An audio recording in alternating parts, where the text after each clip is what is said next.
dia akan diberikan rezeki oleh Allah dengan jalan yang tidak disangka-sangka.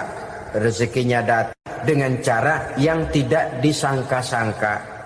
Gajinya mungkin kecil, tapi penghasilannya gede. Kan itu yang penting.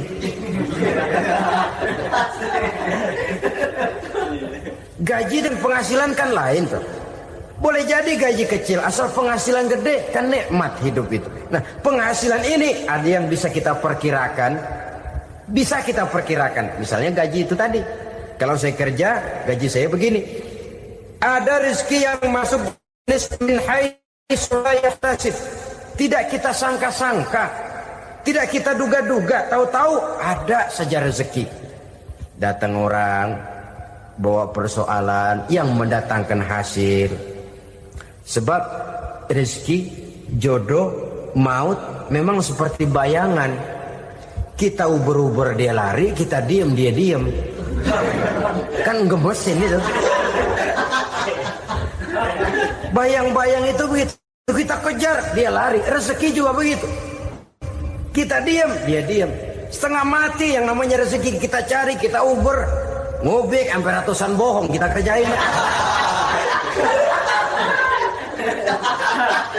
Tapi memang belum waktunya, ya sulit untuk tembus. Tapi kadang-kadang giliran kita nongkrong di rumah, datang orang bawain rezeki. Itulah yang namanya rezeki.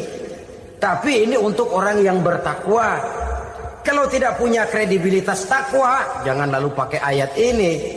Diberikan Allah dengan rezeki dengan jalan yang tidak disangka. Kan ada ayatnya dah. Kita mah manteng aja di rumah dah. Ntar juga tuh rezeki datang. Ini fasilitas yang diberikan kepada orang yang wa may yattaqillah, bertakwa kepada Allah, yarzuqhu min haitsu la yahtasib, diberikan rezeki dengan cara yang tidak disangka-sangkanya. Maka kadar ketakwaan jangan membuat kita buruk sangka. Tuh orang ya nggak kemana-mana, duitnya ada aja. Kalau dia takwa, Allah berikan jalan keluar. Yang lantas ngelihat kiai orangnya ahli ibadah, ilmunya tinggi, akhlaknya luar biasa, takwanya tinggi, rezekinya lancar. Lalu husnuzon nih kiai nggak kemana-mana, duitnya banyak, miara tuyul kali ini. Itu termasuk jaminan Allah yang masuk kategori min haitsu la yahtasib. Yang ketiga, yaj'al lahu min amrihi yusra. Dimudahkan segala urusannya. Dimudahkan segala urusannya. Kemudian yang keempat, yukaffir anhu sayyiatihi wa yu'azzim lahu ajra.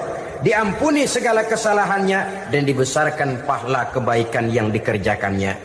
Al-Quranul Karim memberikan tuntunan dan ajaran kepada kita bahwa orang-orang yang memperoleh kemenangan itu tidak lain adalah orang-orang yang bertakwa.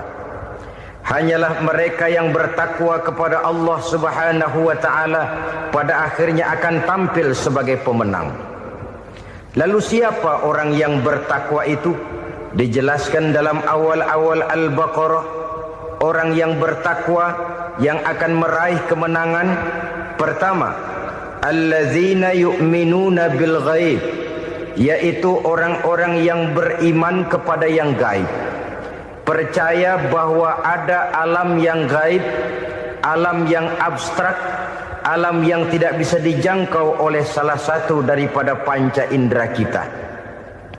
Mereka percaya dan beriman kepada adanya malaikat, beriman kepada adanya iblis dan jin, beriman kepada adanya alam kubur, beriman kepada adanya alam mahsyar, beriman kepada adanya alam akhirat, beriman kepada adanya sorga dan neraka. Beriman bukan cuma sekedar beriman dalam ucapan bibir saja, tetapi beriman yang nilai iman itu mampu mewarnai gerak dan gaya hidupnya. Iman yang meresap sampai ke tulang sumsum, kemudian memberikan dampak positif di dalam kehidupan manusia. Alam, kita tahu, adalah sesuatu yang selain Allah, dan Allah bukanlah alam. Apapun namanya selain daripada Allah, itu adalah alam. Alam pada hakikatnya terbagi menjadi dua. ada alam syahadah, alam nyata, alam konkret, alam yang bisa dijangkau oleh salah satu indera kita.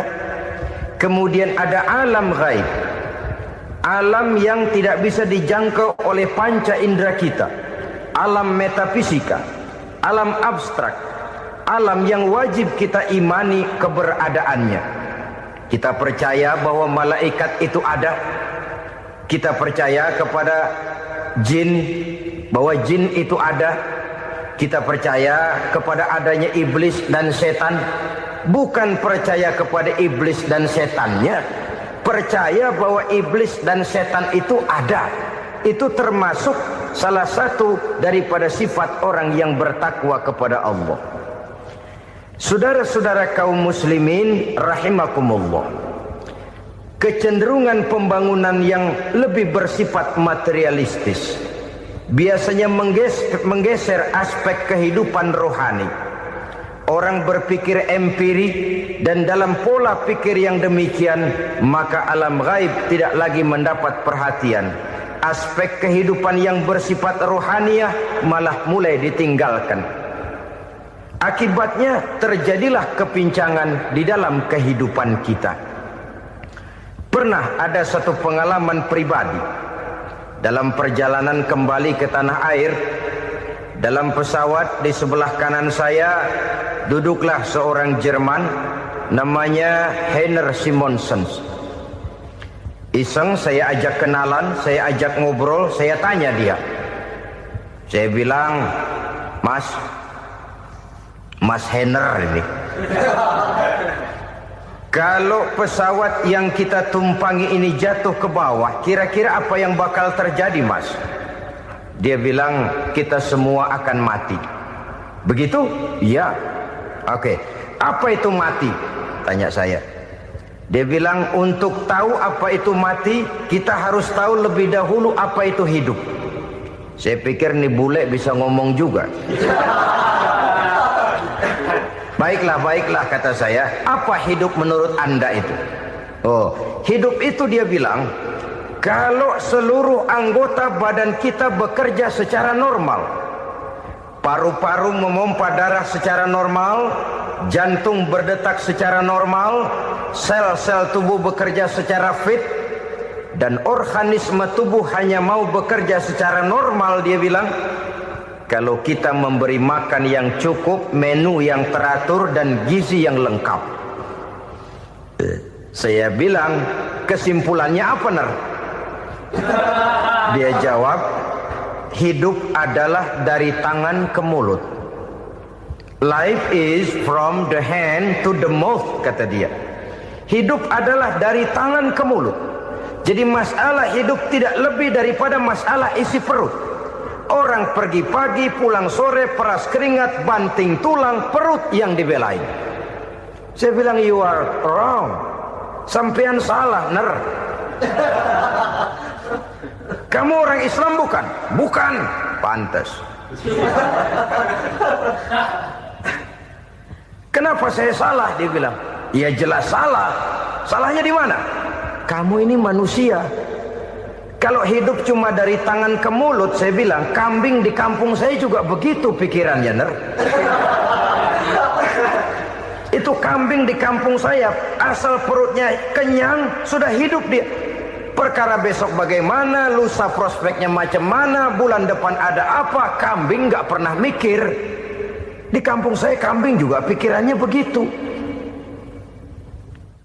Kamu Kristen ya? Tadinya. Loh kok tadinya, lalu apa sekarang kamu ini? Dia bilang, sekarang saya netral. Saya tidak beragama, tapi saya percaya kepada Tuhan sebagai pencipta alam. Saya ingat benar dia bilang, I haven't any religious, but I believe to God as the creator of the world. Kenapa bisa netral begitu, Ner? Habis saya bingung katanya. Islam bilang Islam baik, Kristen bilang Kristen baik, Hindu Buddha bilang Hindu Buddha baik, semua agama baik. Saya netral sekalian, nggak beragama. Yang penting saya percaya kepada Tuhan. Saya bilang, Ner, kamu ini kayak orang mau beli celana, lalu bingung. Yang satu bilang Levi's bagus, yang satu bilang Blue Jean hebat, yang satu bilang Wool England hebat. Celana ini hebat, celana itu bagus, celana ini hebat. Semua celana bagus, kamu bingung. Akhirnya netral, tidak pakai celana. Itu juga salah. Saya pikir-pikir, kemudian saya melihat bahwa dua pola berpikir Henner ini nampaknya sudah mulai menggejala di lingkungan masyarakat bangsa kita.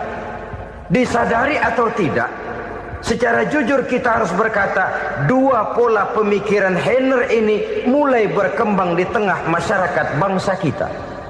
Pertama, pola pikir materialisme. Hidup adalah dari tangan ke mulut. Masalah hidup tidak lebih masalah isi perut. Itu yang perlu dibela, dan disitulah arti kehidupan. Pergi pagi, pulang sore, peras keringat, banting tulang untuk mempertahankan perut.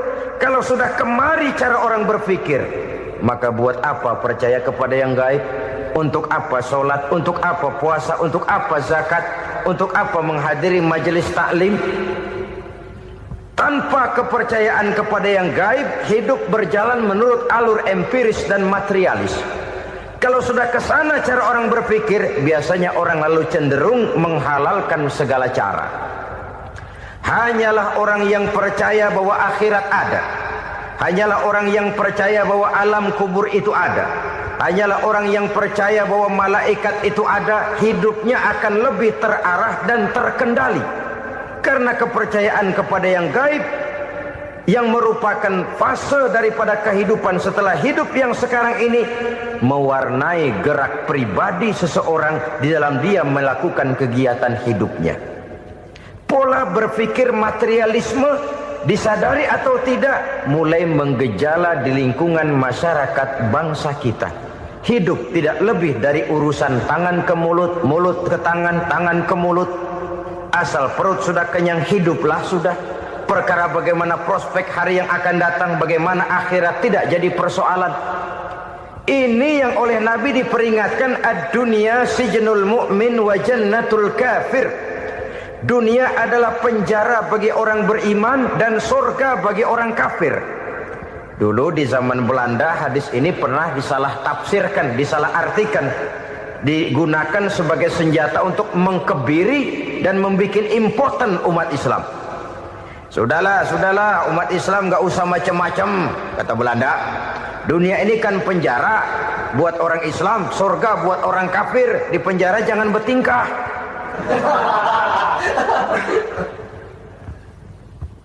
Pengertiannya tidak begitu. Dunia adalah penjara bagi orang mukmin. Artinya dalam kehidupan dunia seorang mukmin tidak bebas memperturutkan hawa nafsunya. Di penjara hawa nafsunya itu. Sebaliknya surga bagi orang-orang kafir. Buat orang kafir, surgalah dunia ini. Mereka bebas memperturutkan hawa nafsunya. Dilarang tidak terlarang, dicegah pun tidak tercegah. Mereka hidup menurut alur bisikan nafsu mereka sendiri. Kemudian bila ajal datang, maut merenggut nyawa, selesailah surganya sampai di situ. Maka bagi orang-orang yang tidak percaya kepada adanya akhirat, kepada adanya alam gaib, surganya sebatas umurnya. Sekali lagi, surganya sebatas umurnya. Bila umur selesai, ajal pun datang merenggut nyawa, selesailah sudah surganya sampai di situ. Alangkah pendeknya perjalanan orang-orang yang tidak percaya kepada alam gaib ini. Bagi kita mukmin, jikalau kita mampu memenjarakan hawa nafsu, kita bisa bahagia di dunia ini. Dan Islam memang tidak menyuruh kita sengsara di dunia. Raih dunia, kejar dunia, gapai dunia sebagai alat untuk mencapai kebahagiaan di akhirat nanti. Hidup adalah satu perjalanan panjang yang terbentang sejak kita terlahir dari alam rahim sampai kepada alam akhirat nanti. Andai kata kita gagal meraih kebahagiaan di dunia, toh kita masih punya akhirat. Tapi jangan jadi dalil yang melemahkan semangat. Biarin dah kita di dunia kebelangsak, yang penting akhirat. Akhirnya dunia benar-benar kebelangsak. Bagaimana dunia ini bisa kita raih, dan bagaimana meraih dunia untuk menunjang kepentingan akhirat nanti. Yang kedua, dari pikiran Heiner yang saya lihat menggejala di lingkungan masyarakat bangsa kita, timbulnya manusia-manusia netral. Seolah-olah Tuhan yes, agama no. Sama Tuhan percaya, agama ogah. Tuhan ngangguk, giliran agama godeng. Padahal hampir dalam setiap ayat dalam Quran, kata-kata amanu biasanya bergandeng dengan wa'amilus sholihat, iman dan amal soleh. Ini sebagai isyarat Tuhan dan agama jangan pernah dipisah-pisah. Apabila kita bertuhan, maka kita harus beragama. Apabila kita beragama, maka agama itu harus bersumberkan dari Tuhan yang kita imani itu. Tidak mungkin kita pisah, Tuhan yes, agama no. Sama Tuhan percaya tapi agama bikin sendiri. Sembayangnya cukup bengong 2 jam madep ngulon.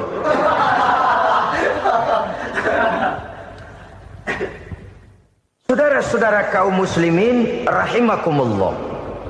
Jadi dengan demikian, agama yang kita akui merupakan unsur mutlak di dalam pembangunan sekarang ini, merupakan bagian dari kehidupan yang menuntun kita bahwa di balik alam nyata ini, di balik alam syahadah ini ada alam ghaib.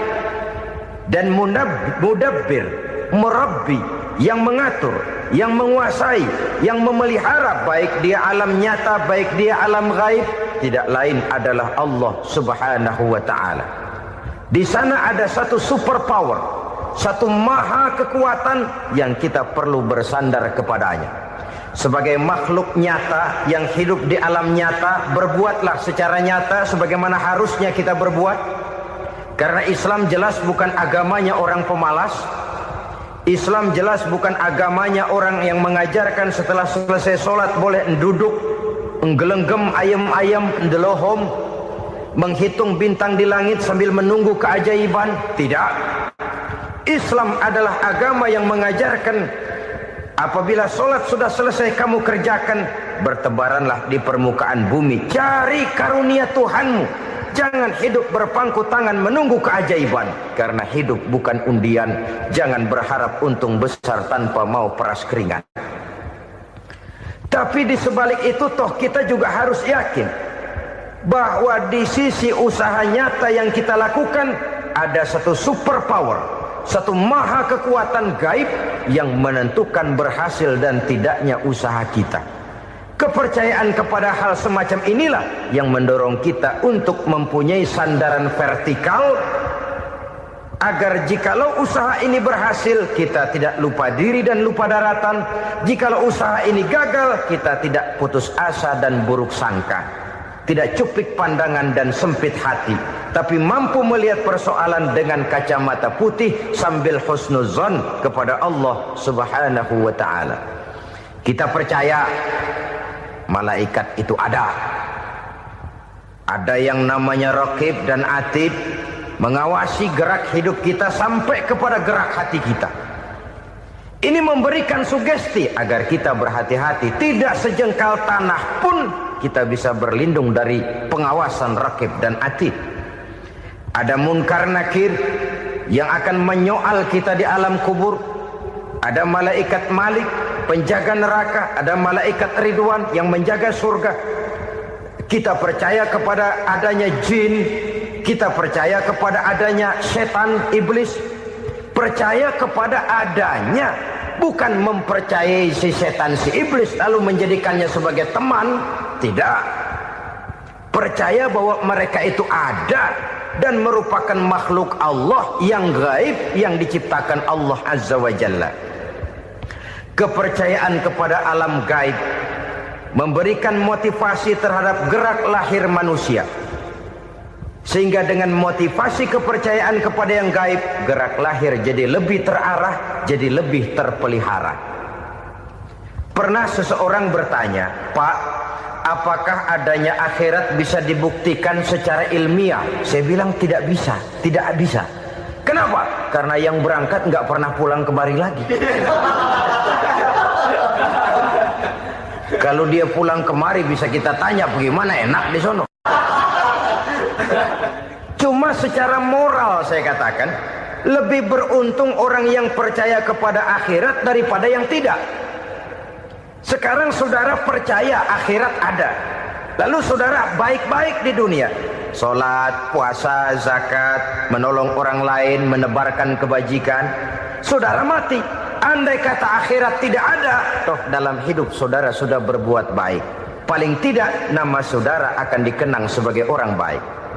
Sebaliknya, saudara percaya, kata saya, bahwa akhirat tidak ada, lalu hidup semau-maunya, tenggelam dalam maksiat dan munkarat, menentang Allah, tidak mau ruku dan sujud.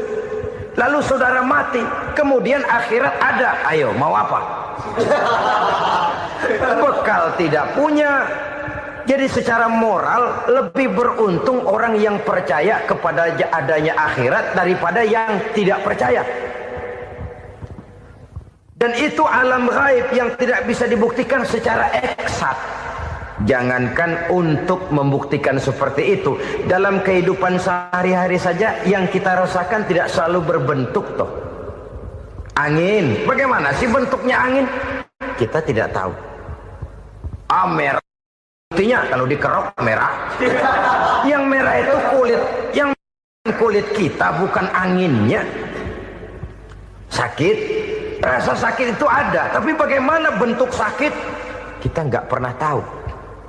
Kalau kita makan cabai pedas, bagaimana bentuk pedas itu tidak ada, tapi rasa ada. Bentuk pedas hijau, cabainya bukan pedasnya.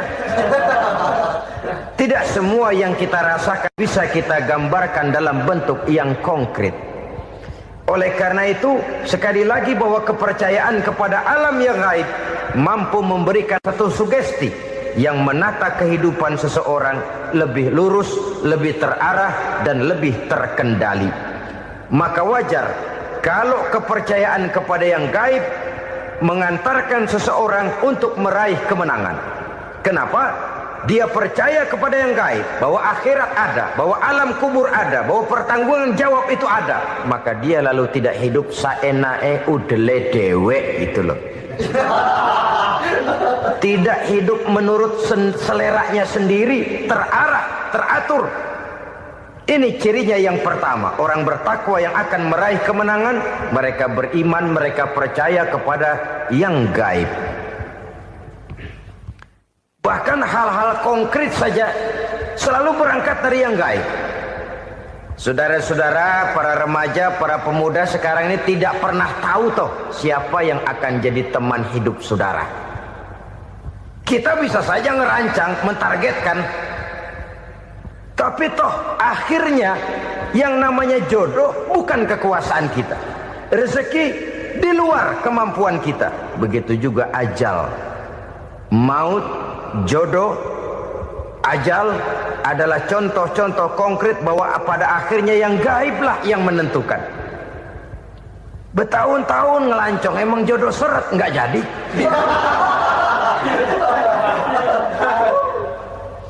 Begitu kenal baru setengah malam nginep ditangkap hansip kan. Hal-hal semacam itu kadang-kadang kita berpikir suuzon, gilet, perempuannya cakep banget, lakinya rebek amat. Memang begitulah jodohnya. Memang begitulah jodohnya. Saudara hadirin ma'asyiral muslimin yang saya hormati, jadi hal-hal yang konkret saja kita yakini sepenuhnya ditentukan oleh satu superpower yang gaib itu tadi. Dari sanalah segala ketentuan itu berangkat dan kesanalah segalanya akan kembali. Maka kepercayaan kepada yang gaib meluruskan gerak hidup seseorang dan itu akan mengantarkan dia kepada meraih kemenangan. Satu. Yang kedua, wa yuqimuna shalah. Orang bertakwa yang akan meraih kemenangan itu adalah orang-orang yang mendirikan sholat. Kenapa sholat mengantarkan orang untuk meraih kemenangan? Yang jelas, inna sholata tanha anil fahsya'i wal munkar. Sholat mampu mencegah manusia dari perbuatan keji dan munkar. Banyak filsafat hidup yang terkandung di dalam sholat ini. Sejak kita wudhu sampai kita menghadap ke arah kiblat, sampai kita melakukan gerak-gerak solat, bacaan-bacaan yang ada di dalam solat, lalu sampai kepada mengucapkan salam. Banyak filsafat hidup yang terkandung di dalam solat. Umpamanya saja, setelah takbiratul ihram, mulai kita dengan solat dalam posisi berdiri. Diajarkan dalam kitab-kitab fikih agar kita melihat ke arah tempat sujud. Ini kan filsafat kehidupan. Kalau kamu sholat dalam posisi berdiri, lihat tempat sujud. Jangan sholat mata jelalatan, sebab nanti bisa mengurangi kekhusyuan. Jadi wajar kalau yang dikatakan bahwa yang paling afdol adalah shaf yang di depan. Kenapa? Secara harfiah pengertiannya akan lebih mengundang kekhusyuan. Kenapa? Kalau kita di shaf paling depan di masjid umpamanya paling banter kita lihat tembok. Tapi kalau kita shaf di tengah atau di belakang, orang-orang di depan kita pun akan kelihatan. Yang bajunya loreng, yang bajunya genggang, yang bajunya macam-macam. Kita lihat, kadang-kadang kita pikirin, ada yang bajunya bolong. Kita sholat tapi dalam hati, nih orang bajunya robek yang nggak tahu apa. Ada saja hal-hal yang mengusik kekhusyuan kita.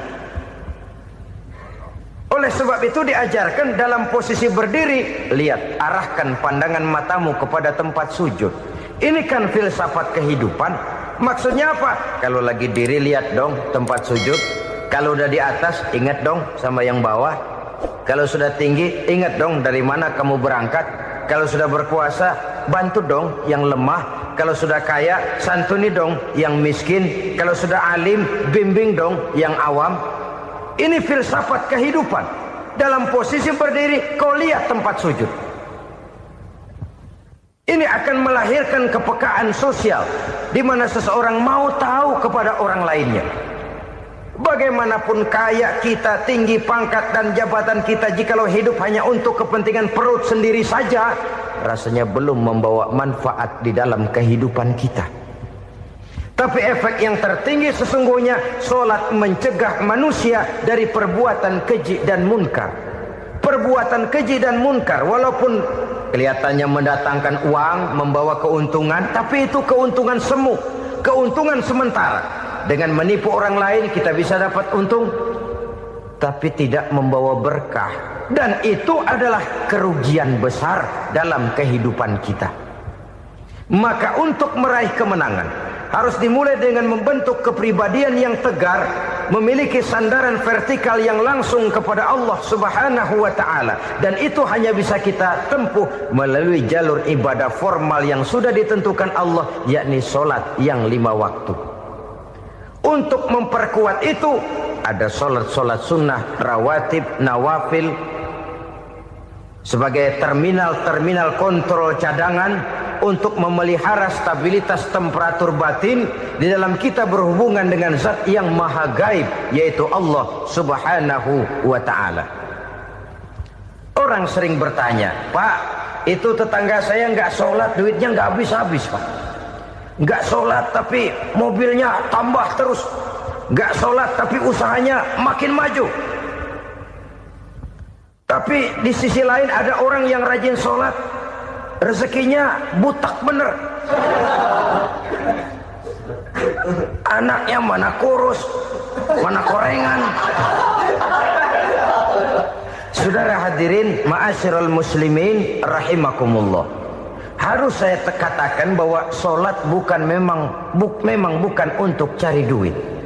Solat adalah sandaran vertikal kita kepada Allah. Sedangkan soal rezeki itu berkaitan dengan sifat Allah Maha Pengasih dan Maha Penyayang. Allah Maha Pengasih, siapapun dikasih kalau mau usaha. Allah Maha Penyayang, tidak semua orang disayang oleh Allah Azza wa Jalla. Dan belum tentu banyak harta itu merupakan nikmat. Mungkin juga istidraj. Artinya istidraj itu dikasih tapi diambulin, kalau bahasa Betawinya itu. Dikasih tapi diambulin, itu bukan merupakan nikmat sesungguhnya, lebih merupakan azab dari Allah Subhanahu wa ta'ala. Alangkah nikmatnya kehidupan ini apabila kita menyadari kita ini ummatan wahidah, satu umat yang satu, yang diikat dengan akidah. Kalau kepada yang non-muslim saja kita diajarkan untuk berakhlak, apatah lagi kepada yang seiman, seakidah, sekeyakinan. Wajarkah perbedaan pendapat yang kecil-kecil lalu menyebabkan kita bertolak belakang, cerai-berai, centang perenang? Bila bertemu di jalan, yang satu menyisi ke kiri, yang lain menyingkir ke kanan. Kalaupun juga bercampur di tengah kumpulan orang banyak, persis air dengan minyak. Yang satu melengos, yang satu madep mojok. Orang lain senyum, dia mau pada manyun. Saudara-saudara kaum muslimin rahimakumullah, realita ini walaupun tidak enak, pahit, tapi masih hidup di sebagian masyarakat kita. Ini yang perlu kita atasi. Soal toleransi kepada orang lain, sejarah sudah membuktikan. Mari kita jangan cuma bisa mengajak orang lain, umat lain untuk bertoleransi dengan kita, tapi kepada sesama kita. Toleransi ini perlu kita tegakkan, perlu kita bina, terutama di dalam kita menuju bentuk ideal daripada konsep ukhuwah Islamiyah ini, yang memang selalu kita akan cari bentuk-bentuk idealnya sejalan dengan perkembangan situasi dan kondisi yang dihadapi oleh umat. Perbedaan organisasi, perbedaan kepentingan organisasi tidak seharusnya menyebabkan kita merasa meremehkan orang lain dan mengangkat diri, mengklaim diri sebagai yang ter. Jadi dengan demikian, apabila yang pertama tadi akhlak kepada Allah dinamakan hablum minallah, maka yang kedua ini merupakan hablum minan nas. Jikalau baik akhlak kita kepada Allah, baik akhlak kita kepada manusia, nikmat rasanya menjalani kehidupan. Kadang-kadang orang akhlaknya kepada manusia baik, tapi kepada Allah tidak baik. Hormat sama yang tua, menyayangi yang muda, sama tetangga rukun, tapi sama Tuhan nggak mau sujud. Ini baik kepada manusia, tapi tidak berakhlak kepada Allah. Atau sebaliknya, sujudnya sama Allah mah tekun, bener, khusyuk, bahasanya juga fasih, luar biasa. Tapi sama manusia sombong, takabur, ujub, merasanya dia doang yang paling benar. Sebab iblis itu ya, itu kadang-kadang datang lewat hati, dan memang selalu markasnya di situ. Kalau dia tidak bisa menggoda kita dengan yang lain, dia tumbuhkan sifat ujub. Dia bisikin, wah, memang di kampung ini yang paling banyak ibadahnya ente. Yang lain mana, lihat tuh kocok semua. Lalu di hati orang itu tertanam sifat iya ya. Nah, tatkala iya ya, dia sudah terkena serangan iblis. Akhirnya apa? Orang lain diremehin. Asalnya nggak mau sembahyang, ya diajak salaman dan najis aja dah. Ketemu juga mukanya ditekuk 4. Akhirnya bukan ngajak, malah ngina. Lah orang dihina makin jauh, makin tidak tersentuh. Bukan cara itu yang diajarkan oleh Rasul. Bahwa orang tidak mau sholat, tugas kita mengajak. Soal dia tidak sholat, ya itu dosa dia kepada Allah. Saudara-saudara kaum muslimin, ujub disuntikkan oleh iblis ke dalam hati kita. Sujudnya kepada Allah benar, tapi akhlaknya kepada sesama manusia merasa paling benar sendirian, merasa orang lain salah semua. Pokoknya kalau di luar lingkungannya udah kagak bener aja udah bahaya. Saudara-saudara, ini juga penyakit yang disuntikkan oleh iblis. Sebab iblis itu tipu dayanya luar biasa, strateginya lihai. Makin tinggi kualitas iman, ya makin berat upaya iblis untuk menjerumuskan kita. Karenanya saya mengajak, marilah kita bertoleransi, baik kepada non-muslim, lebih-lebih lagi kepada sesama muslim yang kebetulan berbeda baju, berbeda kaos, berbeda organisasi, lain bendera yang dibawanya. Tapi toleransi mari kita canangkan. Kita terikat oleh ukhuwah Islamiyah. Bapak-bapak, ibu-ibu, saudara-saudara kaum muslimin rahimakumullah. daripada diutusnya Rasulullah sallallahu alaihi wasallam ke alam ini tidak lain adalah untuk memperbaiki akhlak manusia. 14 abad yang lalu, dari sebuah kota kecil yang tidak ada dalam peta, lahir satu proyek raksasa, proyek memperbaiki akhlak manusia.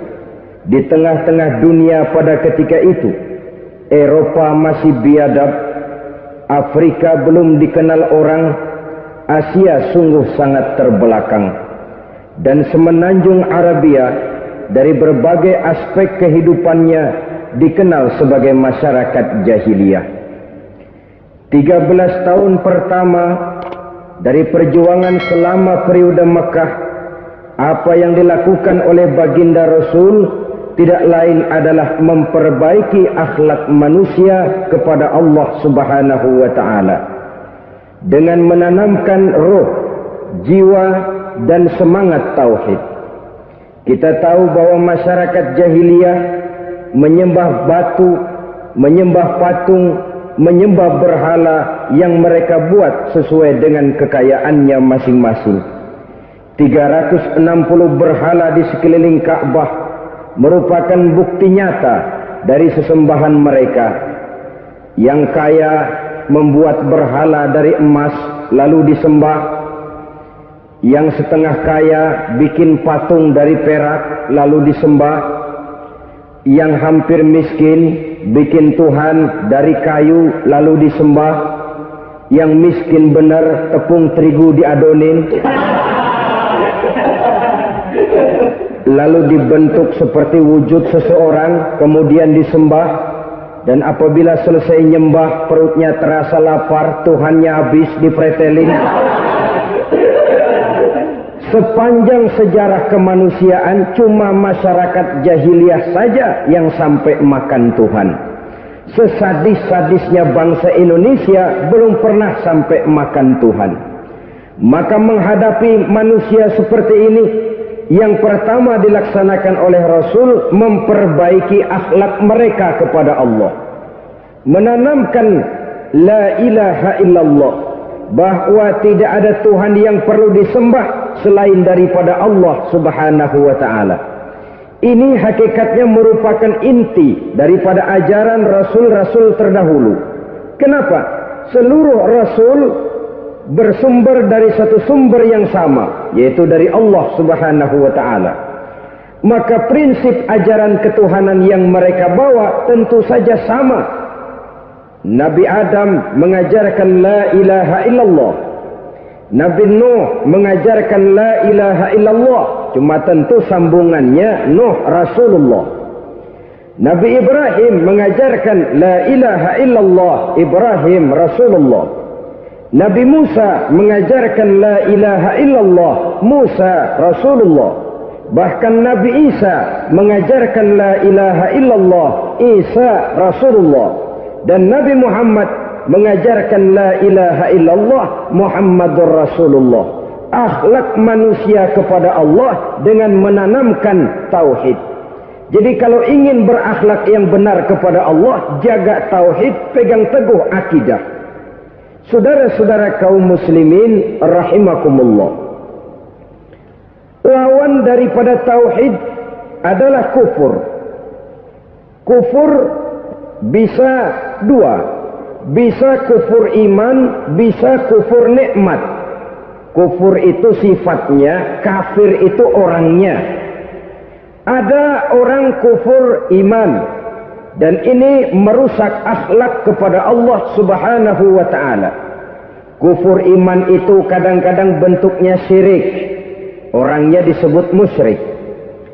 Kufur iman itu kadang-kadang bentuknya nifaq, orangnya disebut munafik. Kufur iman itu kadang-kadang bentuknya riddah, orangnya disebut murtad. Ini merupakan jenis daripada kufur-kufur iman dan tergelincirnya manusia daripada akhlak kepada Allah Subhanahu wa taala. Benar, di zaman sekarang kita tidak menyembah berhala. Memang di zaman sekarang kita tidak menyembah patung. Iya, kita tidak berkeyakinan Tuhan lebih dari satu, tapi kadang-kadang akhlak kita kepada Allah sering lentur dan luntur, sering bergoyang dan tergoncang, sering kena erosi dan polusi. Bahwa kita tidak menyembah Latta, Uzza, Manat dan Hubal seperti masyarakat jahiliyah dahulu, memang. Tapi Latta zaman sekarang, Uzza zaman sekarang, Manat dan Hubal di zaman sekarang, berhala-berhala di abad kita sekarang ini, kadang-kadang bernama harta, kadang-kadang bernama wanita, kadang-kadang bernama tahta, mungkin juga bernama Toyota. Sesuatu yang lebih kita agungkan daripada Allah, menjelmalah dia menjadi berhala-berhala di zaman kita sekarang ini. Manakala kita di kantor sudah lebih takut kepada kepala bagian kita daripada kepada Allah, maka Tuhan kita barangkali adalah kepala bagian kita.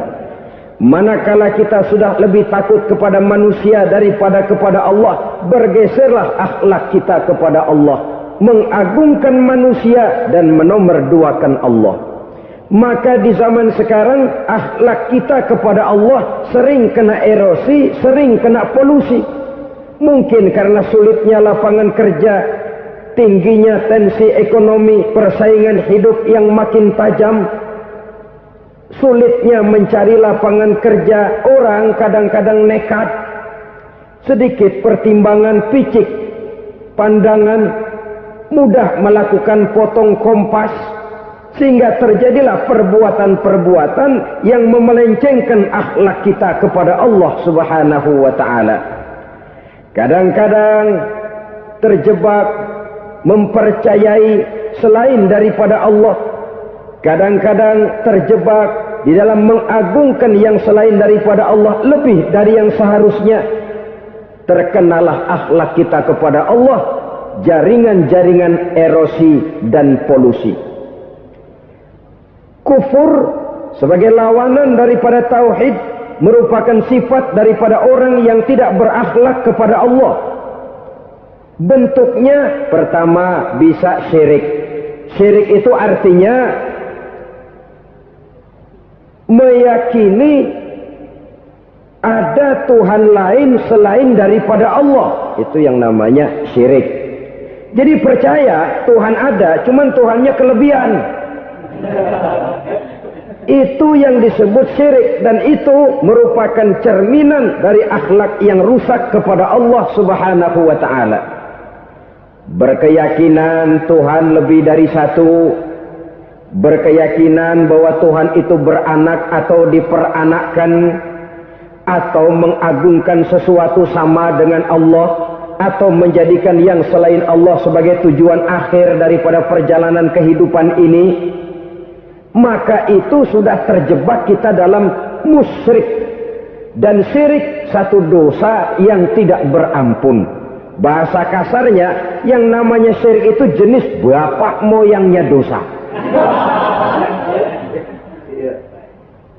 Saudara-saudara, sebab itu saya pesan, kalau memang terpaksa, biasanya yang tinggal di kota-kota besar itu kalau tidak kepengen dosa kan susah. Kalau terpaksa harus bikin dosa, cari yang kecil-kecil saja, yang kira-kira taubatnya gampang. Umpamanya pulang sholat Jumat nukar sendal, umpama, yaitu jelas dosa. Tapi dosa yang taubatnya agak mudah. Jangan sampai terjebak ke dalam syirik, menyekutukan Allah. Kalau sudah menyekutukan Allah, Allah dimadu, murka benar Allah kepada kita. Innallaha la yaghfiru ayyushraka bih wa yaghfiru ma duna dzalika liman yasha. Allah tidak akan memberi ampun kepada orang yang menyekutukannya dengan sesuatu, tapi Allah mau mengampunkan dosa yang selain itu bagi orang yang dikehendakinya. Jadi orang-orang yang sudah terjebak syirik, menyekutukan Allah, meyakini ada Tuhan lain selain daripada Allah, meyakini Tuhan beranak atau diperanakkan, bagaimanapun baiknya mereka di dunia, bagaimanapun sosial jiwanya, bagaimanapun pemurah tangannya memberikan santunan dan pertolongan kepada orang lain, kalau sudah syirik, seluruh nilai kebaikannya akan tidak ada gunanya lagi. Karena tidak ada tempat nilai kebaikan itu bergantung. Sedangkan kita berbuat baik agar diterima oleh Allah. Kalau Allahnya marah kepada kita, siapa yang akan menerima nilai kebaikan itu sendiri? Ini bentuk yang pertama. Yang nyata-nyata menyembah berhala, syirik. Yang nyata-nyata beriktikad Tuhan lebih dari satu, syirik. Atau yang tersamar. Yang tersamar itu yang sering jadi penyakit kita. Saya sejak ada perkutut ini di rumah, perkutut. Saudara-saudara, yang merusak akhlak kepada Allah, yang merusak tauhid setelah syirik, bisa juga berbentuk nifak. Nifak itu sifatnya, orang yang punya sifat nifak disebut munafik. Asal katanya dari nafakun. Nafakun itu satu lubang yang punya dua muka, seperti goa, ada tempat masuk, ada tempat keluar. Maka munafik orang yang punya dua muka. Kalau bahasa kita, pandai bermain minyak di atas air. Manis jika berhadapan, balik belakang lain bicara. Sehingga apa yang dinamakan nifak, kata Imam Ali Al-Jurjani dalam kitab ta'rifatnya, izharul imanu bil lisan wa kitmanul kufri bil qalbi. Menyatakan, menampakkan iman dengan lidahnya, tapi menyembunyikan kekafiran dalam hatinya. Dengan kata lain, lidahnya mah iman, hatinya mah kafir. Padahal hati itu yang dilihat, padahal hati itu yang dinilai. Kenapa lidahnya mengaku iman? Ya mungkin karena kepepet, mungkin karena kepentingan, mungkin karena ingin mencari kelemahan orang, lalu dia pura-pura beriman. Tapi sesungguhnya hatinya kufur.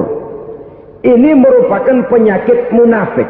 Dan terus terang, menghadapi orang munafik jauh lebih berat daripada menghadapi orang kafir. Kenapa? Munafik ini kan musuh dalam selimut. Mau dibilang musuh nyata-nyata, apalagi di zaman Rasul ya, ketika periode Madinah, berat sekali menghadapi orang munafik. Mau dibilang kafir, kalau ketemu assalamualaikumnya medok juga. Mau dibilang mukmin, di belakang ngegerundel, nyari-nyari penyakit, nyari-nyari lantaran, mencari-cari gara-gara. Kalau kafir jelas kafirnya, kalau musyrik jelas musyriknya. Tapi munafik, di depan kita dia mengaku beriman, di belakang kita dia caci maki kita. Maka demikian rupa watak orang munafik Allah benci betul. Sampai dalam Quran orang munafik itu divonis innal munafiqin fid darkil asfal minan nar. Orang-orang munafik di dasar jurang neraka yang paling bawah, keraknya neraka. Saudara-saudara kaum muslimin rahimakumullah. Sebab munafik sangat berbahaya. Membahayakan umat, membahayakan agama. Di depan kita mereka ngaku pura-pura beriman. Kalau pidato luar biasa, memuji agama setinggi langit, menampakkan seolah-olah dia orang yang dekat dengan agama. Saudara-saudara, agama penting, agama mutlak. Tapi yang ngomong begitu agamanya apa? Remeng-remeng. Cuma sekedar lipstick, cuma sekedar dekorasi, cuma sekedar kamuflase buat ngibuli orang lain. Dia mengaku beragama, mengatakan agama mutlak, menganggap agama penting, seolah-olah memperhatikan benar tentang tatanan kehidupan beragama, tapi sebenarnya di hatinya tidak lebih berkecamuk penyakit-penyakit kufur. Maka sifat munafik ini termasuk menodai tauhid. Artinya merusak akhlak kita kepada Allah Subhanahu wa ta'ala. Sifat yang ketiga yang juga merusak akhlak kita kepada Allah dinamakan riddah. Riddah itu sifatnya, orang yang punya sifat riddah disebut murtad. Murtad keluar dari Islam. Keluar dari Islam tentu tadinya di dalam Islam. Oleh satu perbuatan dia bisa menjadi murtad. Misalnya, tadinya dia iman benar kepada Allah, tapi melarat. Kadang-kadang sehari masak, 3 hari libur. Akhirnya oleh kesulitan ekonomi dia tidak kuat. Ada yang menawarkan kebaikan, dibawain supermi, dibawain obat-obatan, diberikan beras. Goyah imannya. Keluar dia dari Islam, ikut agama orang yang memberikan pertolongan kepadanya, memilih kesenangan sebentar dengan mengorbankan kebahagiaan yang kekal. Maka orang semacam itu riddah sifatnya, murtad orangnya, keluar dari Islam. Dan yang menyebabkan kita murtad bukan cuma orang nyata-nyata memproklamirkan diri keluar dari Islam lalu mengikuti agama orang lain. Bukan cuma itu. Mengakui ada Rasul lagi sesudah Nabi Muhammad bisa menyebabkan kita murtad. Mengingkari nikmat Allah bisa menyebabkan kita murtad. Meyakini semua agama benar bisa menyebabkan orang menjadi murtad. Meragukan kesempurnaan dan kelengkapan Al-Quran bisa menyebabkan orang jadi murtad. Mengingkari sunnah bisa menyebabkan orang menjadi murtad. Banyak hal-hal yang bisa mendatangkan penyakit riddah dan membuat pelakunya menjadi murtad. Dan ini menodai akhlak kita kepada Allah Subhanahu wa ta'ala. Itu tadi kufur iman, saudara-saudara. Nyata-nyata mengingkari Allah, baik dalam bentuk syirik, nifak ataupun riddah. Kufur yang kedua dinamakan kufur nikmat. Apa itu kufur nikmat? Sitru nikmatil mun'im au ya'malu fi mukhalafatil mun'im. Menutup-nutup nikmat Allah atau melakukan perbuatan yang menentang, bertentangan dengan kehendak yang memberikan nikmat. Jadi kufur nikmat pertama, nutup-nutupin Tuhan. Tuhan jalingin. Duit lu banyak amat, dari mana? Gua kerja. Lalu kerjanya nomor 1. Orang yang berakhlak kepada Allah, dia akan menjawab, kamu uangnya kok banyak, dari mana? Rizki dari Allah. Caranya, saya kerja. Kerja itu cara, rizki itu dari Allah datangnya. Bukankah di zaman sekarang kita sering terpleset? Ini merupakan cerminan dari rapuhnya akhlak kita kepada Allah Subhanahu wa ta'ala. Karena usaha saya memang, karena saya peras keringat banting tulang, tentu. Tapi sadarkah kita bahwa sepanjang yang bisa kita lakukan cuma berusaha, peras keringat banting tulang, pergi pagi pulang sore. Tapi bisakah kita memastikan hasil usaha kita? Apalagi yang paling dekat, misalnya saja yang sungguh-sungguh di luar jangkauan kemampuan kita, soal rizki, soal jodoh, soal maut. Kitakah yang mengatur? Kitakah yang menentukan? Subhanallah. Manusia sungguh tidak berdaya menghadapi 3 hal paling pokok ini. Rezeki, kita cuma bekerja. Kitakah yang menentukan? Tidak. Kita berusaha saja, rezeki belum pasti dapat. Apalagi kalau kita tidak berusaha. Jangan terjebak dalam fatalisme. Belum perang udah nyerah. Emang dasar rezeki datangnya dari Tuhan, gak usah kerja, dan ntar juga kalau dia datang. Dari mana datangnya? Kerja saja belum tentu dapat rezeki, apalagi kalau tidak kerja. Yang jelas usaha perlu kepastian, itu urusan Allah. Ini akhlak kepada Allah Subhanahu wa ta'ala. Jodoh juga begitu. Kita berusaha, kita berupaya, Allah menghendaki lain jadinya. Maut juga begitu. Siapa sih yang pengen ngadepi maut? Siapa sih yang pengen mati? Siapa sih yang pengen ketemu malaikat Israel? Tidak seorang pun kalau ditanya, kecuali mereka yang putus asa ya. Kalau otaknya masih normal, mau mati mesti belakangan dulu dikit. Tapi yang satu itu, saudara, kalau dia sudah datang, tenaga mana yang bisa menolak? Kalau dia sudah berkunjung, kekuatan mana yang bisa menghindar? Kalau dia sudah ingin bertemu, kemana kita bisa melarikan diri? Manusia sepanjang yang dia lakukan hanya berusaha, tapi kepastian, ketentuan dari Allah Subhanahu wa ta'ala. Orang yang kufur nikmat, nutupin Allah. Dia merasa rezekinya adalah mutlak peras keringatnya. Seolah-olah Allah nggak punya peranan apa-apa di situ.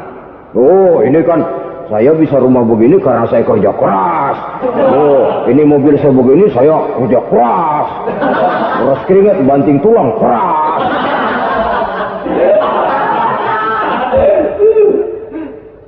Saudara-saudara kaum muslimin rahimakumullah. Jadi menutup-nutupi Allah.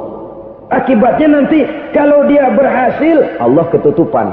Kalau dia gagal, orang lain dicaci maki, dicari kambing hitam. Kambing hitam kan mahal. Karena orang sering cari-cari kambing hitam. Jarang orang mau jujur kalau bertemu kesulitan lalu mencari sebab pada dirinya sendiri. Yang paling enak ya nyalain orang. Lo begitu. Orang lain yang paling enak kita salahin. Au ya'malu fi mukhalafatil mun'im, atau dia melakukan sesuatu yang tidak sesuai dengan kehendak yang memberikannya nikmat. Diberikan kita tangan, mulut sih nggak berhenti. Terima kasih Tuhan, alhamdulillah saya dikasih tangan. Cuma nih tangan enteng mak nabokin orang mulut. Itu sudah mukhalafatul mun'im, bertentangan dengan kehendak yang memberikan nikmat. Diberikan harta, mulutnya mah basah. Terima kasih Tuhan, alhamdulillah dikasih harta. Tapi pelitnya minta ampun. Kikir, koret, medit. Ini juga termasuk kufur nikmat. Mempergunakan suatu nikmat bertentangan dengan kehendak daripada yang memberikan nikmat itu sendiri. Saudara-saudara kaum muslimin rahimakumullah. Oleh karenanya kufur iman memang lebih bahaya daripada kufur nikmat. Tapi jangan lupa, kufur nikmat bisa menyeret orang kepada kufur iman. Nah kalau Allah udah dialingin, Tuhan sudah dinomor duain, lama-lama kenapa dia tidak mendewakan dirinya sendiri? Mendewakan pangkatnya, mendewa-dewakan otaknya, mendewa-dewakan kemampuannya. Pada awalnya dia memang cuma kufur nikmat, tapi lambat laun kalau ini tidak diobati, secara pasti orang akan mengarah kepada kufur iman. Bisa berbentuk syirik, bisa berbentuk nifak, bisa berbentuk riddah. Saudara-saudara, oleh karena itu menjaga akhlak kepada Allah mutlak penting. Sebab apa? Kita tidak berakhlak kepada manusia saja, kita dikucilkan dari pergaulan. Kalau kita tidak berakhlak kepada Allah, dikucilkan oleh Allah. Hadis qudsi menyatakan, man lam yashkur ala na'ma'i wa lam yasbir ala bala'i falyakhruj min tahtis sama'i falyatlub rabban siwaya. Kata Allah, siapa orang yang tidak mau bersyukur terhadap nikmat yang aku berikan kepadanya dan tidak mau sabar terhadap ujian yang aku berikan kepadanya, falyakhruj min tahtis sama'i, persilakan saja keluar dari kolong langitku, waliyatlub rabban siwaya, tolong cari Tuhan lain selain daripada aku. Murka Allah, diusir, cuman gak kedengeran aja. Siapa yang tidak mau syukur terhadap nikmatku, siapa yang tidak mau sabar terhadap ujian yang aku berikan kepadanya, persilakan keluar dari kolong langitku ini, cari Tuhan lain selain aku. Langit Tuhan yang punya, Tuhan kita lawan, diusir dari kolong langit, mau pindah ke kolong mana?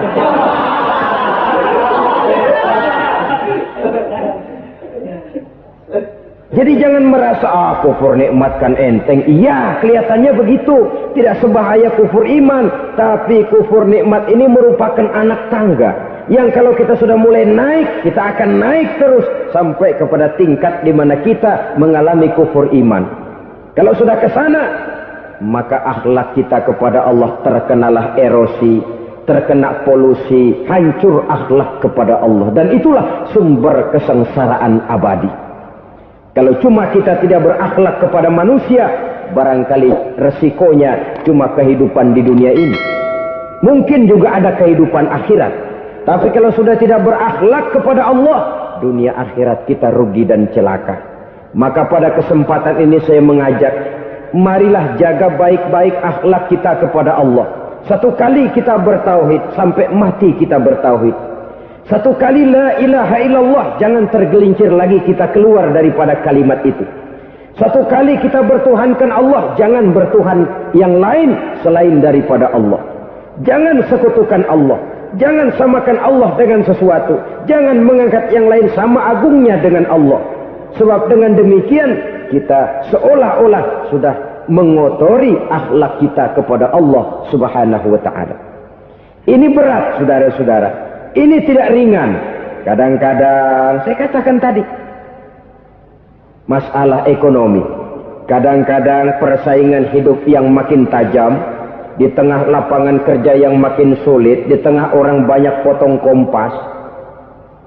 Kalau berpatokan kepada nilai tauhid, la ilaha illallah, tidak ada Tuhan selain Allah, maka saya tidak akan takut kecuali hanya kepada Allah. Saya tidak akan menggantungkan hidup kecuali hanya kepada Allah. Saya tidak akan minta rezeki kecuali hanya kepada Allah. Kadang-kadang situasi yang nekat membuat kita kehilangan keseimbangan, kehilangan pertimbangan, picik pandangan. Akibatnya kita merusak akhlak kepada Allah Subhanahu wa ta'ala.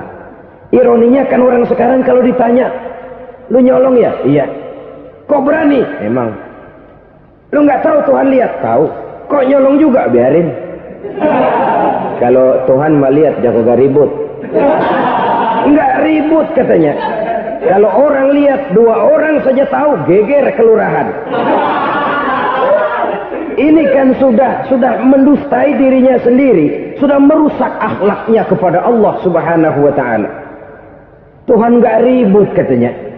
Saudara hadirin yang saya hormati, jadi oleh karenanya akhlak kita kepada Allah merupakan basis daripada kehidupan beragama. Kalau itu sudah mulai rapuh, mulai terkena erosi dan polusi, mulai rusak, dikhawatirkan nanti nilai ibadah kita kepada Allah juga akan turut ambruk karenanya. Saudara-saudara kaum muslimin rahimakumullah, tugas yang kedua, memperbaiki akhlak manusia kepada sesama manusia. Kita tahu Islam sesuai dengan namanya adalah agama damai. Maka akhlak manusia kepada sesama manusia menempati porsi yang penting dalam kehidupan beragama. Bagaimana seorang muslim bergaul, bertata krama terhadap sesama manusia. Mari kita lihat lebih jauh persoalannya. Untuk memudahkan pembicaraan dari kacamata agama, kita kelompokkan saja manusia itu dalam 2. Pertama yang seiman dan yang kedua yang tidak seiman. Yang tidak seiman itu kita sebut saja kufur atau kafir. Nah, kepada yang kafir pun kita diajarkan untuk berakhlak. Apalagi kepada yang memang nyata-nyata seiman, sekeyakinan, seakidah. Kemanapun Islam datang, ke negara manapun ia masuk, ia tidak menaburkan kerusakan. Jadi tidak benar kalau orang pernah itu menggambarkan, saking sentimennya seorang orientalis pernah menggambarkan Nabi Muhammad di tangan kirinya Quran, di tangan kanannya pedang. Menggambarkan seolah-olah Islam dikembangkan dengan kekerasan. Sebenarnya tidak sama sekali. Kalaupun dalam sejarah perkembangan Islam pernah terjadi perang, maka perang dalam Islam sesungguhnya apabila kita amati sejarahnya bukan untuk memaksakan agama, karena memang agama tidak bisa dipaksakan, tetapi justru untuk mempertahankan agama dari segala macam hambatan, rintangan, hinaan dan fitnahan. Tapi kemanapun yang jelas Islam masuk, dia tidak pernah membuat kekacauan, kerusuhan ataupun penghancuran. Candi Prambanan bahkan dipugar, gereja-gereja tidak ada yang dihancurkan oleh umat Islam. Kenapa? Islam agama damai. Soal agama, soal lakum dinukum waliyadin, la ikraha fid din, qad tabayyana ar-rusydu minal ghayy. Tidak ada paksaan dalam beragama, sebab nyata yang benar dengan yang tidak benar. Belum pernah ada orang kafir masuk ke perkampungan orang Islam lalu dikejar-kejar, diteriakin kafir, kafir, sunatin.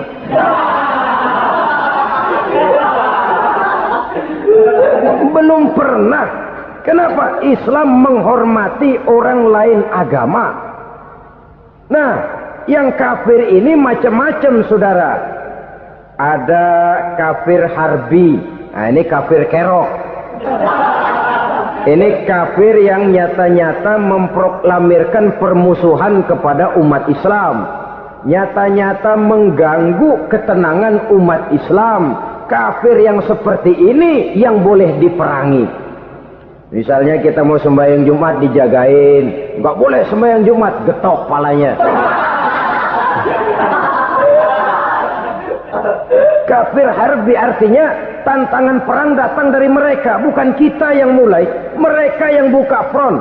Prinsipnya umat Islam tidak boleh mencari-cari musuh, tapi pun tidak boleh lari kalau ketemu musuh. Musuh jangan dicari, ketemu jangan lari. Karena itu kesan seolah-olah umat Islam ini teroris, umat Islam ini destroyer, umat Islam ini sering menimbulkan keonaran, kerusakan. Sungguh satu fitnahan yang sangat keji. Umat Islam adalah umat yang cinta damai. Islam di masa perkembangannya masuki Eropa melalui Selat Gibraltar, Jabal Tariq, memasuki Spanyol. Islam tidak pernah meruntuhkan gereja. Islam tidak pernah membunuh orang-orang Nasrani. Bahkan Islam mewariskan peradaban dan kebudayaan yang begitu tinggi nilainya di bidang ilmu pengetahuan. Sampai ketika itu Barat banyak mengkaji ilmu pengetahuan dari dunia Islam. Buku-buku berbahasa Arab diterjemahkan ke bahasa Yunani, dipelajari oleh para cendekiawan di negeri Barat sana. Mereka mengambil manfaat yang banyak dari masuknya Islam ke Eropa. Sementara gereja tetap berdiri dengan megahnya. Kuil-kuil tempat peribadatan tidak satupun yang diusik-usik. Kenapa? Islam agama yang cinta damai. Asal dia tidak diganggu, asal kehormatannya tidak dihinakan. Jadi kafir harbi, kafir yang nyata-nyata nantang perang, ngajak berkelahi. Itu kafir yang nyari penyakit. Kafir harbi ini boleh diperangi dengan catatan mereka yang memang mulai. Yang kedua kafir zimmi. Kafir zimmi, kafir yang hidup di tengah mayoritas muslim, tapi mereka mau hidup dengan aman, damai, tenang. Mereka wajib dilindungi. Bahkan Nabi pernah memberikan satu jaminan, man aza zimmiyan faqad azani. Siapa yang mengganggu orang kafir zimmi sama saja dengan mengganggu saya. Kehormatannya dijaga, harta bendanya dilindungi, anak istrinya pun dilindungi. Dan ini jadi kenyataan. Saudara bisa lihat di negara-negara yang mayoritas penduduknya beragama Islam, orang-orang kafir di luar Islam hidup dengan tenang, aman, damai. Di Saudi Arabia, di luar tanah haram, di luar Mekah dan Madinah, banyak orang-orang kafir mencari nafkah. Mereka tenang, aman, dilindungi undang-undang. Begitu di Mesir, begitu di negara Indonesia yang berdasarkan Pancasila ini. Kehidupan beragama menimbulkan gairah, rukun, tenang, aman, damai, sepanjang tidak saling ganggu, tidak saling usik, menghargai orang yang sudah beragama, tidak menjadikan penganut suatu agama sebagai sasaran dari dakwah agama lainnya. Saudara-saudara kaum muslimin rahimakumullah. Jadi memang oleh Al-Quran kita dianjurkan asidda 'alal kuffar ruhama bainahum. Tegas kepada orang kafir, kasih sayang kepada sesama muslim. Tapi tegas bukanlah berarti marah-marahan, bukan berarti musuh-musuhan, bukan ngajaki perang. Tegas dalam arti punya garis tentang kehidupan beragama, lakum dinukum waliyadin. Soal kehidupan sosial, mari kerjasama. Bangun jalan, ayo rame-rame. Siskamling, mari bebarengan. Bikin puskesmas, mari sama-sama. Tapi kalau sudah soal agama, itu tidak perlu ada toleransi agama. Yang perlu toleransi antar umat beragama. Kalau umatnya mau kerjasama silakan, tapi tidak menyangkut soal ibadah. Jangan kerjasama di bidang ibadah. Itu kerjasama yang salah pasang, saudara-saudara. Sehingga dengan demikian, toleransi adalah menyangkut kehidupan antar umat beragama. Sedangkan agama sendiri punya kapling yang nyata. Sehingga dengan demikian, tegas kepada orang kafir dalam arti kita punya satu kepribadian. Tidak ngambang. Tidak lalu kalau ditanya orang, sebenarnya agama lu apa sih? Ah, gua mah gimana musimnya aja. Agama pakai musim kayak rambutan. Akhirnya ya begitu musim-musiman. Ke masjid kelihatan, ke gereja hayo, ke candi nongol, ke apa? Bingung malaikat bagaimana nyatetnya ini bocah ini. Di mana aja ada. Kita punya satu kepribadian. Saya muslim dan garis saya ini lakum dinukum waliyadi. Bagi Tuhan persilakan agama Tuhan, bagi kami agama kami. Kami hormati Tuhan, Tuhan hormat kepada kami. Tapi soal agama, kaplingnya jelas. Kerjasama, mari urusan muamalah, bidang sosial. Yuk kita sistemling sama-sama dengan orang lain agama. Mari jaga kerukunan, kesatuan, persatuan, kekompakan. Perbaiki jalan yang rusak, mari sama-sama. Mendandani jembatan yang runtuh, mari sama-sama. Tapi sembahyang, kaplingnya lain-lain. Sebab Nabi juga dulu pernah ditawarkan begitu loh sama kafir jahiliyah dulu Quraisy itu. Sudah Muhammad, sekarang begini saja, kita join aja daripada marah-marahan. Hari ini saya menyembah Tuhanmu Allah. Besok gantian kamu menyembah Tuhan kita Latta, Uzza, Manat dan Hubal. Turun, qul ya ayyuhal kafirun la a'budu ma ta'budun. Soal ibadah kaplingnya jelas, tidak boleh dicampur adukkan. Sebab kalau tidak, kita akan mulai kehilangan identitas diri. Dan disitulah krisis kehidupan keyakinan beragama dimulai. Dari krisis identitas. Hujan gede kan mulainya gerimis dulu. Di mana-mana ya gerimis dulu. Gerimis makin lama makin gede. Kita akan mulai dengan kehilangan identitas diri. Dari sana nanti kita malu mengakui keislaman kita. Kalau orang Islam malu mengakui keislamannya, ini kan ironi, menyedihkan. Ngakui Islamnya saja malu, menonjolkan keislamannya malu. Tidak ada rasa bangga beragama. Padahal ini modal dasar. Hanyalah dengan rasa bangga beragama, kita lalu konsekuen. Bukan bangga yang tidak konsekuen. Wah, pokoknya kan gua kan Islam. Agama yang paling benar. Tapi hidupnya sendiri jauh dari tuntunan Islam. Itu bangga yang tidak beralasan. Bangga yang tidak perlu dibanggakan sebenarnya. Kebanggaan yang membuat kita konsekuen dan dekat dengan kehidupan beragama. Jadi dengan demikian saudara-saudara, kepada non-muslim kita juga harus berakhlak. Bukankah ini sudah dicontohkan oleh Rasul? Bagaimana beliau disambiti orang di Taif, yang menyambiti malah didoakan. Bagaimana Suraqah mau membunuh beliau, malah Suraqah didoakan. Bagaimana Abu Jahal dan Abu Lahab saking mangkalnya. Ini Abu Jahal pernah gali lubang di kamarnya sendiri, di depan tempat tidurnya. Setelah dia gali lubang, ditutupin pakai keraras korma. Lalu dia tarik selimut, belagak meriang. Dia pesan pesuruhnya, bilangin Muhammad encangnya meriang. Pamannya sakit, minta ditengokin. Nabi dengan segala husnuzonnya berangkat nengokin. Abu Jahal dari balik selimut ngintip. Itu dia Muhammad, itu dia tuh. Dia tuh, masuk Dani, masuk. Mulai di jalan, senang Abu Jahal. Terus dah. Begitu ke pelosok, masuk ke lubang, gue pendem terus lalu. Memang niatnya mau mencelakakan Nabi. Sudah tinggal beberapa langkah lagi Nabi akan berjalan ke arah lubang itu. Malaikat Jibril ngasih tahu, Muhammad, Abu Jahal pamanmu cuma pura-pura sakit. Di depan tempat tidur itu ada lubang sudah dia gali untuk menjerumuskan kamu. Sudah, balik pulang. Balik badan Nabi. Sudah hampir mau melangkah, kakinya malah muter pulang. Abu Jahal yang lihat Nabi sudah hampir jatuh, nggak jadi, balik pulang. Lupa kalau lagi sakit. Udah Muhammad buruan sini. Nabi ke pintu, dia kejar. Dia lupa sama lubang yang dia gali. Begitu dia kejar, dia yang kepelosok masuk ke dalamnya. Sejak saat itu ada pepatah, man hafara hufratan waqa'a fiha. Siapa yang suka menggali lubang, dia sendiri bakal terpelosok ke dalamnya. Jatuh dia ke lubang yang dia gali. Padahal ya paling banter 2 atau 3 meter paling dalam. Dari dalam lubang itu dia teriak-teriak, Muhammad, tolongin, pamanmu kecebur. Kasih tahu Muhammad, kasih tahu.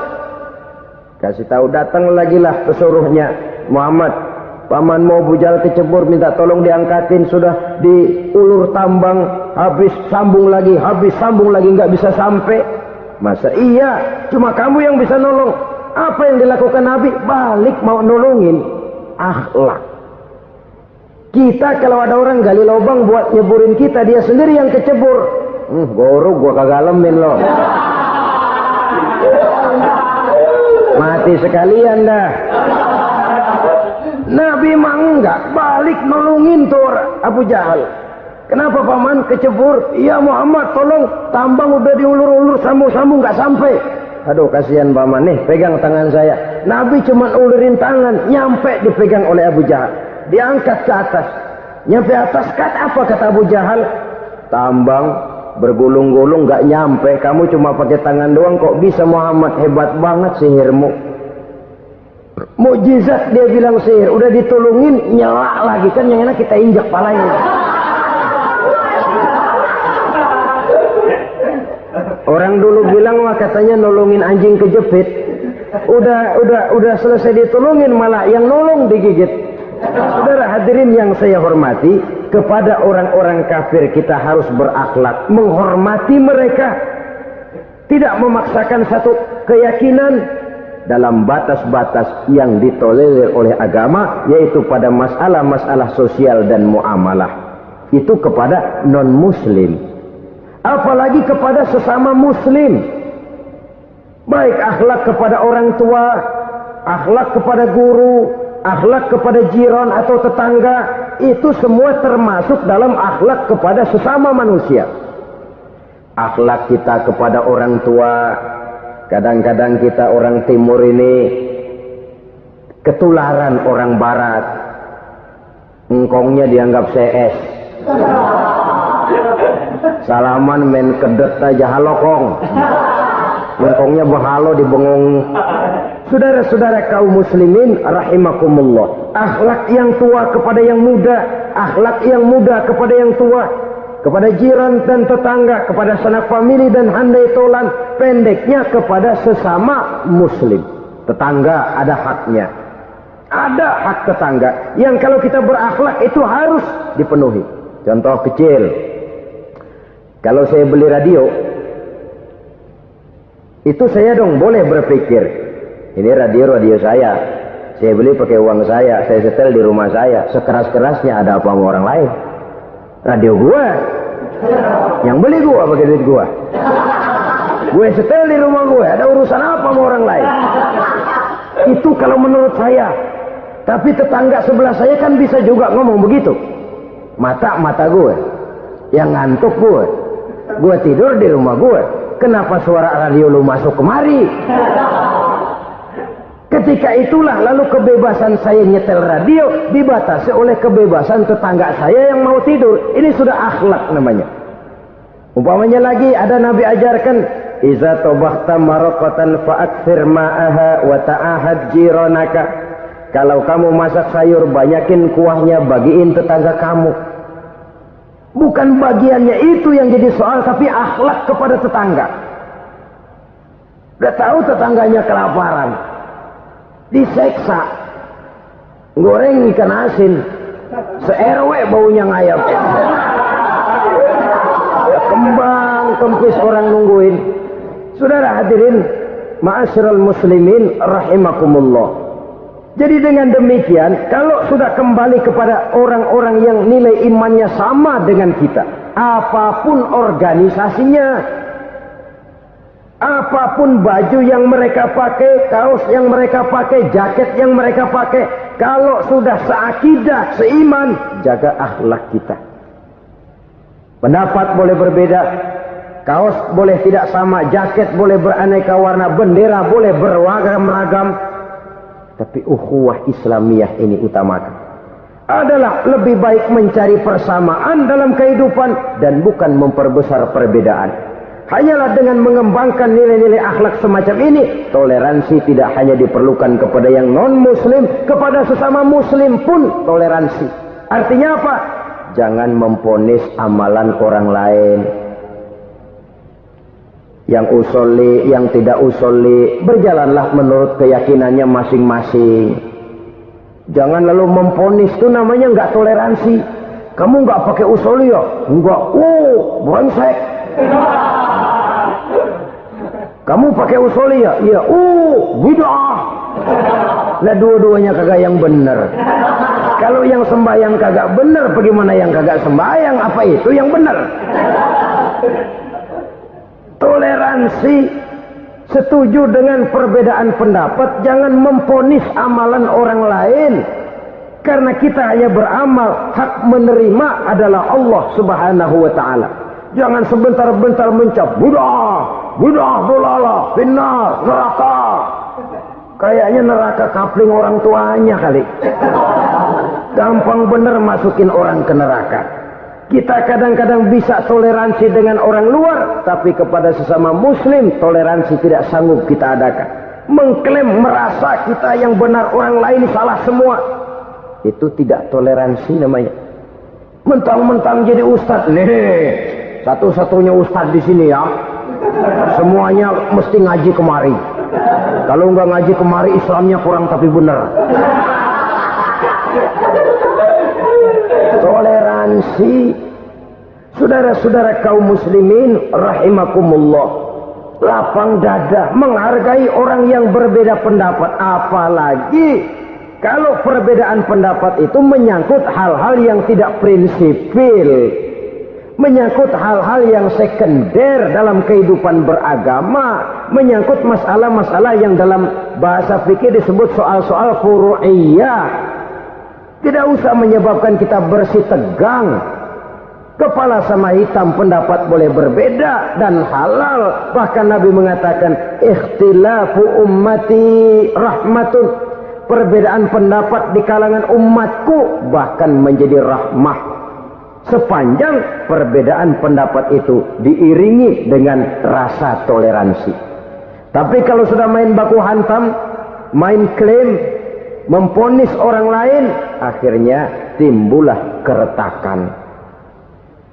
Jangan heran kadang-kadang satu masjid dua kelir.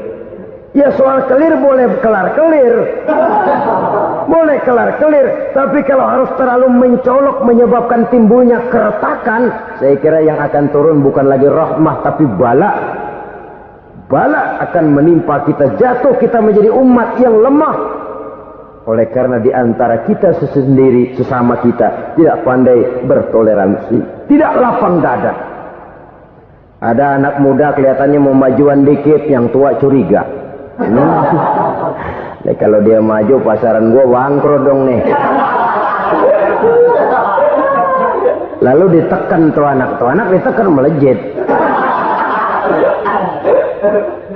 Kadang-kadang yang tua maksudnya baik, mau memelihara, yang muda salah terima. Kan tua kejemur. Dari dulu sampai sekarang gitu-gitu doang. Anak kemajuannya. Padahal yang tua barangkali maksudnya juga baik, mau memelihara. Sebenarnya kalau kita bisa mencoba mencari titik temu dengan alur komunikasi, tidak merasa diri yang paling benar, tapi toleransi, boyak menerima pendapat orang lain, setidaknya mau mendengar omongan orang. Yang susah kalau udah kena penyakit, nggak mau ngerti omongan orang, nggak mau nerima pendapat orang. Kodok di kolong tempayan, cukeng kayu asem, asal ijo udah ijo aja ijo dah. nggak ngerti omongan orang. Yang kayak begini yang orang jadi kesandung. Oleh karena itu saudara-saudara, alangkah nikmatnya kehidupan ini apabila kita menyadari kita ini ummatan wahidah, satu umat yang satu, yang diikat dengan akidah. Kalau kepada yang non muslim saja kita diajarkan untuk berakhlak, apatah lagi kepada yang seiman, seakidah, sekeyakinan. Wajarkah perbedaan pendapat yang kecil-kecil lalu menyebabkan kita bertolak belakang, cerai-berai, centang perenang? Bila bertemu di jalan yang satu menyisih ke kiri, yang lain menyingkir ke kanan. Kalaupun juga bercampur di tengah kumpulan orang banyak, persis air dengan minyak. Yang atu melengos, yang atu madep mojok. Orang lain senyum, dia mau pada manyun. Saudara-saudara kaum muslimin rahimakumullah, realita ini walaupun tidak enak, pahit, tapi masih hidup di sebagian masyarakat kita. Ini yang perlu kita atasi. Soal toleransi kepada orang lain, sejarah sudah membuktikan. Mari kita jangan cuma bisa mengajak orang lain, umat lain untuk bertoleransi dengan kita, tapi kepada sesama kita. Toleransi ini perlu kita tegakkan, perlu kita bina. Terutama di dalam kita menuju bentuk ideal daripada konsep ukhuwah Islamiyah ini, yang memang selalu kita akan cari bentuk-bentuk idealnya sejalan dengan perkembangan situasi dan kondisi yang dihadapi oleh umat. Perbedaan organisasi, perbedaan kepentingan organisasi tidak seharusnya menyebabkan kita merasa meremehkan orang lain dan mengangkat diri, mengklaim diri sebagai yang ter. Jadi dengan demikian, apabila yang pertama tadi akhlak kepada Allah dinamakan hablum minallah, maka yang kedua ini merupakan hablum minan nas. Jikalau baik akhlak kita kepada Allah, baik akhlak kita kepada manusia, nikmat rasanya menjalani kehidupan. Kadang-kadang orang akhlaknya kepada manusia baik, tapi kepada Allah tidak baik. Hormat sama yang tua, menyayangi yang muda, sama tetangga rukun, tapi sama Tuhan nggak mau sujud. Ini baik kepada manusia, tapi tidak berakhlak kepada Allah. Atau sebaliknya, sujudnya sama Allah mah tekun, bener, khusyuk, bahasanya juga fasih, luar biasa. Tapi sama manusia sombong, takabur, ujub, merasanya dia doang yang paling benar. Sebab iblis itu ya, itu kadang-kadang datang lewat hati dan memang selalu markasnya di situ. Kalau dia tidak bisa menggoda kita dengan yang lain, dia tumbuhkan sifat ujub. Dia bisikin, wah, memang di kampung ini yang paling banyak ibadahnya ente. Yang lain mana, lihat tuh kocok semua.